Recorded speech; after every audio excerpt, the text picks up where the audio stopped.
Tara, kain tayo sa Mr. Korea, mukbang with the UPOU buddies dito sa Ayala Malls Feliz. First time namin kumain dito na sama-sama at meron din silang DIY hot pot bowl. Si RD na nga bahala mag-pick paano ang iluluto namin sa hot pot. natin RD mo.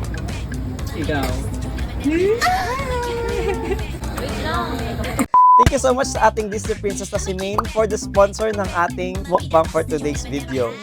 It's been a while since nagsama-sama kami magkakaibigan, kaya habang nagluluto ay nagchismisan at nagchikahan na din kami. Sana nandito din si Dayan, si Ella at si Simona. See you soon guys! At masasabi ko lang, masarap magsangyupsal at magbukbang dito sa Mr. Korea. Documentation.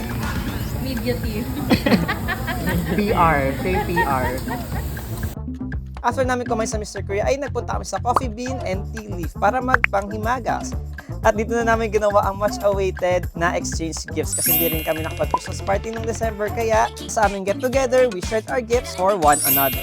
Unfortunately, saglit na kami nagkita kasi RD mag-gym pa. Si May naman kailangan saluin ng kanyang kapatid at si Che hindi na rin umuwi kasi malayo pa siya. Kita-kits ulit next time guys! I should have known